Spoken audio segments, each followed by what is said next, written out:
تو یہ ناظرین علم اور شعور کی بات ہے۔ اشفاق احمد صاحب کہتے ہیں کہ یہ میرا علم تھا کہ میں نے انہیں بتایا کہ مکھی کی 3000 سمجھ لیں آنکھیں ہوتی ہیں، یا 3000 لینز اس کی آنکھوں میں لگے ہوتے ہیں، لیکن جو تایا نے کہا یہ شعور تھا کہ اتنی اس کی آنکھیں ہیں، 3000 آنکھیں ہیں، پھر بھی وہ جب بھی بیٹھتی ہے ہمیشہ گندگی پہ بیٹھتی ہے، تو پھر ایسی آنکھوں کا کیا فائدہ ہے؟ بسم اللہ الرحمن الرحیم۔ السلام علیکم ناظرین۔ عمل سے زندگی بنتی ہے، جنت بھی جہنم بھی، یہ خاکی اپنی فطرت میں، نہ نوری ہے نہ ناری۔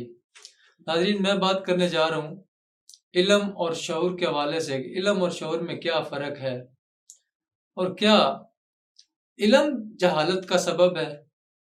جہالت کسے کہتے ہیں؟ اس حوالے سے میں اشفاق احمد صاحب کا ان کی ایک سٹوری آپ کے ساتھ ڈسکس کروں گا۔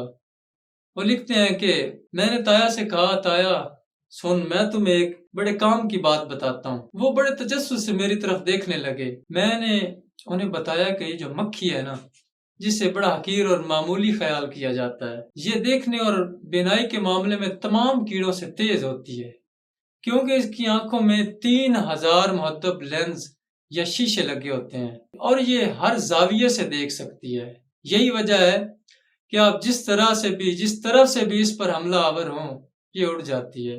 اور اللہ نے یہ خصوصیت یا خوبی اس کو عطا کیا ہے جو بہت نمایاں خصوصیت ہے۔ اب میں سمجھ رہا تھا کہ اس بات سے میرا بڑا رعب ہوگا، کیونکہ میرے خیال سے یہ بڑی با کمال بات تھی، لیکن تایا کہنے لگے لکھ لعنت ایسی مکھی تھے جس دیا 3000 اکھاں ہون، پھر بھی وہ جدو بھی بہوے گندگی دے بہوے۔ مطلب کیا ہوا کہ ایسی مکھی پہ لعنت ہے کہ اتنی اس کی 3000 آنکھیں ہیں، پھر بھی وہ جب بھی بیٹھتی ہے گندگی پہ ہی بیٹھتی ہے۔ تو یہ ناظرین علم اور شعور کی بات ہے۔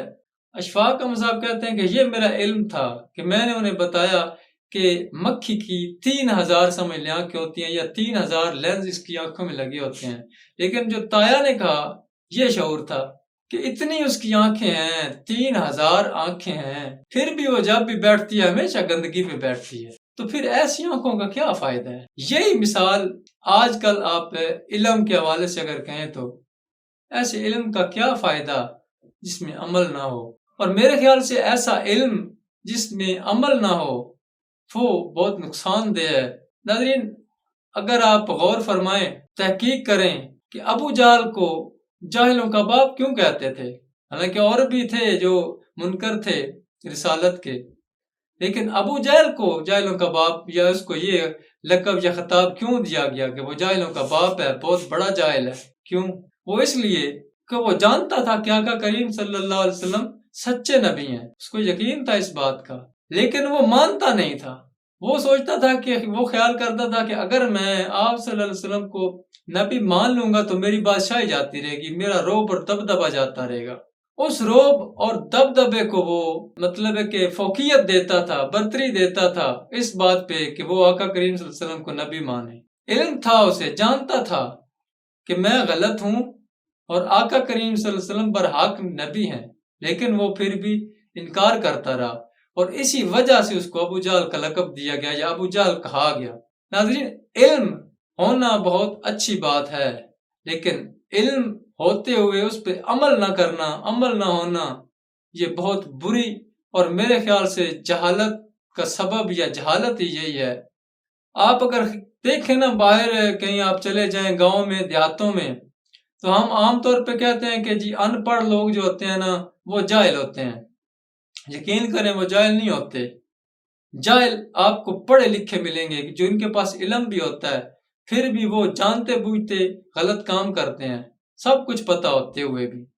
آپ دیہاتوں میں چلے جائیں، وہاں جھوٹ بولنے کو آج بھی گناہ سمجھا جاتا ہے، ان کو ڈر لگتا ہے، وہ کہتے ہیں اوئے جھوٹ نہ بولنی، فراڈ کرتے ہوئے ڈرتے ہیں، رشوت لیتے ہوئے دیتے ہوئے ڈرتے ہیں۔ لیکن آپ جس قدر پڑھے لکھے لوگوں کی بات کر رہا ہوں، جن کے پاس ڈگریاں ہیں، شعور کی بات نہیں کر رہا، وہ آج بھی کہتے ہیں کہ جھوٹ چلتا ہے بھائی، رشوت ضروری ہے بھائی، سفارش ضروری ہے بھائی، اس کے بغیر تو کام ہوتے نہیں ہے۔ دیکھیں جس کو پتہ نہیں ہے نا، اس کے لیے غلط کام گناہ ہے، لیکن جس کو پتہ ہوتے ہوئے وہ غلط کام کرتا ہے اس پہ بہت زیادہ گناہ ہے، ڈبل گناہ ہے۔